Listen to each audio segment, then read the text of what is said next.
ಎಲ್ರಿಗೂ ನಮಸ್ಕಾರ. ನಮ್ಮ ತುಮಕೂರಿನಿಂದ ಶಿವಮೊಗ್ಗವರೆಗಿನ ಪ್ರಗತಿ ಚೆಕ್ ಸರಣಿಯ 5ನೇ ವಿಡಿಯೋ. ನಾವು ಇದುವರೆಗೂ ಮಲ್ಲಸಂದ್ರದಿಂದ ತಿಪ್ಟೂರ್ ಬೈಪಾಸ್ ಎಂಡ್ವರೆಗೂ ಪ್ರಗತಿ ಚೆಕ್ ಮಾಡಿದ್ದೀವಿ. ಬೇಸ್ಡ್ ಆನ್ ಈ ಮ್ಯಾಪ್ ಚೆಕ್ ಮಾಡೋರು ಕೂಡ ನಮ್ಗೆ ಅನಿಸುತ್ತೆ 95% ಫಿಸಿಕಲ್ ಪ್ರೋಗ್ರೆಸ್ ಆಗಿದೆ, ವೆರಾಸ್ ಆಲ್ಮೋಸ್ಟ್ 80-85% ಪಬ್ಲಿಕ್ಗೆ ಓಪನ್ ಆಗಿದೆ highway, apart from Tiptur bypass ಮತ್ತು ಗುಬ್ಬಿ ಬೈಪಾಸ್. ಇನ್ನು ತಿಪ್ಟೂರು ಬೈಪಾಸಿಂದ ಬಾಣಾವರ ಇವತ್ತು ಚೆಕ್ ಮಾಡೋಣ. ಫ್ರಮ್ ತಿಪ್ಟೂರು ಬೈಪಾಸ್ ಆಲ್ಮೋಸ್ಟ್ ಇಲ್ಲಿ ಅರಸೀಕೆರೆ ಬೈಪಾಸ್ ಸ್ಟಾರ್ಟಿಂಗ್ ಪಾಯಿಂಟ್ವರೆಗೂ ಕಂಪ್ಲೀಟ್ ಸ್ಟ್ರೆಚ್ ಫಿನಿಶ್ ಆಗಿದೆ, ಮೈನ್ ಕೆರೇಜ್ ವರ್ಕು. ಹಾಗೆ ಇದು ಪಬ್ಲಿಕ್ಗೆ ಓಪನ್ ಕೂಡ ಆಗಿದೆ. Apart from this, Arsikere bypass as on December complete work finish ಆಗಿದೆ. ಹಾಗೆ ಇನ್ನು ಮುಂದಕ್ಕೆ ಹೋದರೆ ಅರಸೀಕೆರೆ ಬೈಪಾಸ್ ಆದಾದಮೇಲೆ ಬೆಂಡೆಕೆರೆ ಅಂತ ಬರುತ್ತೆ. ಬೆಂಡೆಕೆರೆ ಬೈಪಾಸ್ ಹಾಗೆ ಇನ್ನು ಸ್ವಲ್ಪ ಮುಂದೆವರೆಗೂ ಕಂಪ್ಲೀಟ್ ವರ್ಕ್ ಆಲ್ಟ್ ಆಗಿದೆ. That is because land acquisition ಕರೆಕ್ಟಾಗಿ ಫಿನಿಶ್ ಆಗಿಲ್ಲ, ಇನ್ನು ಅಡಿಷ್ನಲ್ ಕಂಪೆನ್ಸೇಷನ್ ಪೆಂಡಿಂಗ್ ಇದೆ. ಅದಕ್ಕೋಸ್ಕರ ಅದಿನ್ನ ಕೆಲಸ ಶುರುವಾಗಿಲ್ಲ. ಇನ್ನು ಅಲ್ಲಿಂದ ಬೆಂಡೆಕೆರೆ ಏನು ಎಂಡ್ ಪಾಯಿಂಟ್ ಇದೆ ಅಲ್ಲಿಂದ ಬಾಣಾವಾರ ಬೈಪಾಸ್ ಕಂಪ್ಲೀಟ್ ಫಿನಿಶ್ ಆಗಿದೆ ಮತ್ತು ಪಬ್ಲಿಕ್ಗೆ ಓಪನ್ ಆಗಿದೆ. ಇದಿಷ್ಟು ಇವತ್ತು ಚೆಕ್ ಮಾಡೋಣ. That is from Tiptur bypass ಎಂಡಿಂದ ಬಾಣಾವಾರ ಬೈಪಾಸ್ ಎಂಡ್ವರೆಗೂ ಡ್ರೋನ್ ಪ್ರೋಗ್ರೆಸ್ ಚೆಕ್ ಮಾಡೋಣ. ಇನ್ನು ಕಂಪನಿ ಪ್ರಕಾರ ಚೆಕ್ ಮಾಡೋದಾದರೆ ಟೋಟಲ್ 56.71 ಕಿಲೋಮೀಟರ್ ಸ್ಟ್ರೆಚ್ ಏನು ಕಂಪ್ಲೀಟ್ ಕರಡಿ ಕ್ರಾಸಿಂದ ಹಿಡಿದು ಬಾಣಾವರವರೆಗೂ 56.71 ಕಿಲೋಮೀಟರ್ ಇದೆ. ಈ 56 ಕಿಲೋಮೀಟ್ರಲ್ಲಿ 41 ಕಿಲೋಮೀಟ್ರಿಗೆ ಅವ್ರಿಗೆ ಆಲ್ರೆಡಿ PCOD ಸಿಕ್ಕಿತ್ತು. ಇನ್ನು ಮಿಕ್ಕಿರೋ 15 kilometres that is Arsikere bypass ಇರ್ಬೋದು, ಬೆಂಡೆಕೆರೆ ಬೈಪಾಸ್ ಇರ್ಬೋದು, ಇವೆಲ್ಲ ಫಿನಿಶ್ ಆಗಿಲ್ಲ. ಇದಕ್ಕೆ ಅವ್ರಿಗಿನ್ನ PCOD ಸಿಕ್ಕಿಲ್ಲ. ಇನ್ನು ನಮ್ಮ ಡ್ರೋನ್ ವಿಡಿಯೋದಲ್ಲಿ ಆ್ಯಕ್ಚುಲಾಗಿ ಸ್ವಲ್ಪ ಚೇಂಜಸ್ ಮಾಡ್ಕೊಂಡಿದ್ದೀವಿ. ಸ್ಪೀಡ್ ನಾವೇ ಇನ್ಕ್ರೀಸ್ ಮಾಡ್ತಿದ್ದೀವಿ ಸೊ ದ್ಯಾಟ್ ಇಂಟ್ರೆಸ್ಟಿಂಗ್ ಆಗಿರುತ್ತೆ ಅಂತ. ಇನ್ನು ಫುಲ್ ಸ್ಲೋ ಇದ್ದರೆ ಅದನ್ನು ನೋಡೋಕ್ಕಾಗೋದಿಲ್ಲ, ಯೂಸರ್ ಎಂಗೇಜ್ಮೆಂಟ್ ಅಷ್ಟೊಂದು ಇರೋದಿಲ್ಲ ಅನ್ನೋ ಕಾರಣಕ್ಕೋಸ್ಕರ ಸ್ಪೀಡ್ ಸ್ವಲ್ಪ ಇನ್ಕ್ರೀಸ್ ಮಾಡಿದ್ದೀವಿ. ಇವಾಗ ಈ ವಿಡಿಯೋದಲ್ಲಿ ಆ್ಯಕ್ಚುಲಾಗಿ ಆಲ್ಮೋಸ್ಟ್ 6 ಮಿನಿಟ್ಸ್ವರೆಗೂ ಪ್ರೋಗ್ರೆಸ್ ಆಲ್ಮೋಸ್ಟ್ ಕಂಪ್ಲೀಟ್ ಆಗಿರೋದ್ರಿಂದ ನಿಮಗೆ ಅಷ್ಟೊಂದು ಇಂಟ್ರೆಸ್ಟಿಂಗ್ ಅಲ್ಲ ಅನಿಸ್ಬೋದು. ಬಟ್ ಅಟ್ಲೀಸ್ಟ್ ಬೇರೆ ಯೂಸರ್ಸ್ಗೆ ಅಟ್ಲೀಸ್ಟ್ ವರ್ಕ್ ಹೆಂಗಾಗಿದೆ ಅಥವಾ ಎಲ್ಲೆಲ್ಲಿ ಇನ್ನೂ ಏನಾದರೂ ಮಿಸ್ಸಿಂಗ್ ಇದೆಯಾ ಅನ್ನೋದು ಸ್ವಲ್ಪ ಅಲ್ಲಲ್ಲಿ ಸರ್ವಿಸ್ ರೋಡ್ ಆಗಲಿ ಅಥವಾ ಸೇಫ್ಟಿ ಮೆಷರ್ಸ್ ಏನಾದರೂ ಇಶ್ಯೂಸ್ ಇದ್ದರೆ ನೀವು ನೋಡ್ಕೋಬೋದು. ನಿಮಗೆ ಅದು ಇಷ್ಟ ಇಲ್ಲ ಅಂದ ಪಕ್ಷದಲ್ಲಿ ಡೈರೆಕ್ಟಾಗಿ ಆಫ್ಟರ್ 6 ಮಿನಿಟ್ಸ್ ಜಂಪ್ ಆಗಿಬಿಡಿ. ಡೈರೆಕ್ಟ್ ನಿಮಗೆ ಅರಸೀಕೆರೆ ಬೈಪಾಸ್ ಪ್ರೋಗ್ರೆಸ್ ಚೆಕ್ ಮಾಡ್ಬೋದು. As on day mostly Arsikere bypass ಇನ್ನೂ ಓಪನ್ ಆಗಿಲ್ಲ. ಸೋಮಣ್ಣವರು ಇದನ್ನು NHA ಅವ್ರ ಹತ್ರ ಬೇಗ ಮಾತಾಡಿ, ಯಾಕಂದರೆ ಆಲ್ರೆಡಿ ರೈಲ್ವೆ ROB ವರ್ಕ್ಸ್ ಕಂಪ್ಲೀಟಾಗಿ ಫಿನಿಶ್ ಆಗಿದೆ. ನೀವು ಆಫ್ಟರ್ 6 ಮಿನಿಟ್ಸ್ ಸ್ಕಿಪ್ ಮಾಡ್ಕೊಂಡು ಚೆಕ್ ಮಾಡ್ಬೋದು. ಅರಸೀಕೆರೆ ಬೈಪಾಸ್ ಕಂಪ್ಲೀಟಾಗಿ ಫಿನಿಶ್ ಆಗಿದೆ. ಆ್ಯಕ್ಚುಲಾಗಿ ಅವರು ಓಪನ್ ಮಾಡ್ಬೋದು. ಬೈಪಾಸ್ ಆ್ಯಕ್ಚುಲಾಗಿ ಇನ್ನೂ ಓಪನ್ ಮಾಡಿಲ್ಲ ಫಾರ್ ಪಬ್ಲಿಕ್. ಸೋಮಣ್ಣವರು ಇದ್ರ ಬಗ್ಗೆ ಗಮನ ಹರಿಸಿ ದಯವಿಟ್ಟು ಬೇಗ ಇದನ್ನು ಪಬ್ಲಿಕ್ಗೆ ಓಪನ್ ಮಾಡಬೇಕಂತ ಕೋರ್ಕೋತೀವಿ.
ಇಲ್ಲಿಂದ ಅರಸೀಕೆರೆ ಬೈಪಾಸ್ ಸ್ಟಾರ್ಟ್ ಆಗುತ್ತೆ. ಇದಕ್ಕಿನ್ನ NHAI ಕಡೆಯಿಂದ PCOD ಸಿಕ್ಕಿಲ್ಲ. ಸೊ ಇದಕ್ಕೆ ಸಂಸದರು ದಯವಿಟ್ಟು PCOD ಬೇಗ ತರಿಸ್ಕೊಡ್ಬೇಕಂತ ಕೇಳ್ಕೊತಾರೆ.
ಇದು Hassan railway route. So arch girder place ಮಾಡಿದ್ದಾರೆ, ಆಲ್ರೆಡಿ ಫಿನಿಶ್ ಆಗಿದೆ ಅದು.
ಇನ್ನೇನು ತುಮಕೂರಿಂದ ಹುಬ್ಳಿವರೆಗಿನ ರೈಲ್ವೆ ಟ್ರ್ಯಾಕ್ ಬರೋದಿದೆ. ಸೊ ಅದಕ್ಕೂ ಕೂಡ ಆರ್ಚ್ ಗಿರ್ಡರ್ ಪ್ಲೇಸ್ ಮಾಡಿದ್ದಾರೆ. ಸೊ ಇದು ಆ್ಯಕ್ಚುಲಾಗಿ ರೀಸೆಂಟಾಗಿ ಆಗಿರೋ ಡೆವಲಪ್ಮೆಂಟು. ಸೊ ಡಿಸೆಂಬರಲ್ಲಿ ಈ ವರ್ಕ್ ಫಿನಿಶ್ ಆಗಿದೆ. ಸೊ ಇದರಿಂದ Arsikere bypass complete stretch finish ಆದಂಗೆ ಆಗುತ್ತೆ. ಸೊ ದಯವಿಟ್ಟು ಇದನ್ನು ಬೇಗ ಪಬ್ಲಿಕ್ಗೆ ಓಪನ್ ಮಾಡಬೇಕಂತ ವಿನಂತಿ.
ಬೆಂಡೆಕೆರೆ ಬೈಪಾಸ್ ಇಲ್ಲಿಂದ ಶುರು. ಸೊ ಈ ಕಂಪ್ಲೀಟ್ ಸ್ಟ್ರೆಚ್ ವರ್ಕೇ ಸ್ಟಾರ್ಟ್ ಆಗಿದೆ, ಬಟ್ ಅಟ್ಲೀಸ್ಟ್ ಸಿವಿಲ್ ವರ್ಕ್ ಒಂದು ಲೆವೆಲ್ ಕೂಡ ಬಂದಿಲ್ಲ. ಇನ್ನು ಎಷ್ಟೋ ಕಡೆ ಟ್ರೀ ಕಟಿಂಗ್ ಪೆಂಡಿಂಗ್ ಇದೆ. ಸೊ ಲ್ಯಾಂಡ್ ಕ್ಲಿಯರೆನ್ಸ್ ಕೂಡ ಆಗಿಲ್ಲ. ಸೊ ಇದು ಕಂಪ್ಲೀಟ್ ಇನ್ನು ಸ್ಟಾರ್ಟ್ ಆದಂಗೆ ಇಲ್ಲ ಲೆಕ್ಕ ಆ್ಯಕ್ಚುಲಾಗಿ. So that is because land acquisition complete ಆಗಿಲ್ಲ. ಸೊ ದಯವಿಟ್ಟು ಕಂಪೆನ್ಸೇಷನ್ ಬೇಗ ಮಾಡಬೇಕು NH ಅವರು.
ಇಲ್ಲಿಂದ ಬಾಣಾವಾರ ಬೈಪಾಸ್ ಸ್ಟಾರ್ಟ್.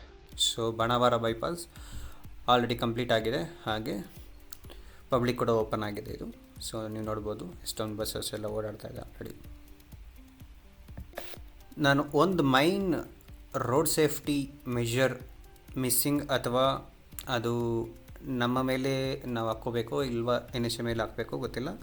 ನೀವು ಅಬ್ಸರ್ವ್ ಮಾಡ್ಬೋದು, go back to Banavara starting point. So ಅಲ್ಲಿ ಆ್ಯಕ್ಚುಲಾಗಿ ವೆಹಿಕಲ್ ಓವರ್ ಪಾಸ್ ಇರೋದ್ರಿಂದ 3 ಲೇನ್ ಇರುತ್ತೆ. ಯೂಶ್ವಲಾಗಿ ವೆಹಿಕಲ್ ಓವರ್ ಪಾಸ್ ಆಗಲಿ, ವೆಹಿಕಲ್ ಅಂಡರ್ ಪಾಸ್ ಆಗಲಿ 3 ಲೇನ್ಸ್, ಅಂದರೆ ಬೋತ್ ಸೈಡ್ಸ್ 3 ಲೇನ್ಸ್ ಇದ್ದೇ ಇರುತ್ತೆ. ಸೊ ಆ 3 ಲೇನ್ಸ್ ಇಂದ ಯಾವಾಗ ರೆಗ್ಯುಲರ್, ಅಂದರೆ ಯಾವುದು ವೆಹಿಕಲ್ ಓವರ್ ಪಾಸ್ ಇಲ್ಲ, ಏನೂ ಇಲ್ಲ ಅಂತ ಬಂದಾಗ 2 ಲೇನ್ಗೆ ಮರ್ಜ್ ಆಗುತ್ತೆ. ಸೊ ಆ 2 ಲೇನ್ ಮರ್ಜಾಗಿ ರೆಗ್ಯುಲರ್ ಹೋಗ್ತಾ ಇದ್ದರೆ ಅದೊಂಥರ ಏನೂ ತೊಂದರೆ ಇರೋದಿಲ್ಲ. ಬಟ್ ಯಾವಾಗ ವಿಲೇಜ್ ಕ್ರಾಸಿಂಗು ಅಥವಾ ಡಿವೈಡರ್ ಓಪನ್ ಮಾಡಿರ್ತಾರೋ, ನಿಜಕ್ಕೂ ಅದು ರೋಡ್ ಸೇಫ್ಟಿ ಮೆಷರ್ ಪಾಯಿಂಟಿಂದ ತುಂಬ ಅನನುಕೂಲ ಆಗುತ್ತೆ. ದಯವಿಟ್ಟು ನಾವು ರೋಡ್, ಅಂದರೆ ಹೈವೇ ಯೂಸರ್ಸ್ ನಾವೇನಿದ್ದೀವಿ, ಇಂಥ ಪ್ಲೇಸಸಲ್ಲಿ ಯಾವಾಗ ವೆಹಿಕಲ್ ಓವರ್ ಪಾಸ್ ಬಂದಾಗ ಯಾವಾಗ 3 ಲೇನ್ಸ್ ಇರುತ್ತೋ ಸ್ಪೀಡಾಗಿ ಹೋಗೋದು ಸ್ಟಾರ್ಟಿಂಗ್ ಪಾಯಿಂಟಲ್ಲಿ okay, but at the end of the car ಯಾವಾಗ ವೆಹಿಕಲ್ ಓವರ್ ಪಾಸ್ ಅಥವಾ ವೆಹಿಕಲ್ ಅಂಡರ್ ಪಾಸ್ ಫಿನಿಶ್ ಆಗುತ್ತೋ ದಯವಿಟ್ಟು ನಿಧಾನ ಹೋಗಿ. ನೋಡಿ, ಇಲ್ಲೂ ಕೂಡ ಈ ಪಾಯಿಂಟಲ್ಲಿ ಕೂಡ ಇದು ರೋಡ್ ಸೇಫ್ಟಿ ಮೆಷರ್ ತುಂಬ ಇಂಪಾರ್ಟೆಂಟ್. ಇದು ಇಲ್ಲೂ ಕೂಡ NH ಅವರು ಬ್ಯಾರಿಕೇಡ್ಸ್ ಹಾಕ್ಬೇಕು ಸ್ವಲ್ಪ, so that people can slow down. So ನಾವು ಆಲ್ಮೋಸ್ಟ್ ಬಾಣಾವಾರ ಬೈಪಾಸ್ ಎಂಡಿಗೆ ಬಂದಿದ್ದೀವಿ. ಸೊ ಈ ಥರ ಇನ್ನೂ ನಾವು ಡ್ರೋನ್ ವೀಡಿಯೋ ಬೇರೆ ನ್ಯಾಷನಲ್ ಹೈವೇಸ್ ಅಥವಾ ಇನ್ನೂ ಇದನ್ನೇ ಕಂಟಿನ್ಯೂ ಮಾಡೋದಕ್ಕೆ ನಿಮ್ಮ ಸಪೋರ್ಟ್ ಅತ್ಯಮೂಲ್ಯ. ದಯವಿಟ್ಟು ನಿಮ್ಮ ಸ್ನೇಹಿತರೊಂದಿಗೆ ಹಂಚಿಕೊಳ್ಳಿ, ಹಾಗೆ ತಪ್ಪದೇ ಸಬ್ಸ್ಕ್ರೈಬ್ ಮಾಡಿ. ಧನ್ಯವಾದಗಳು.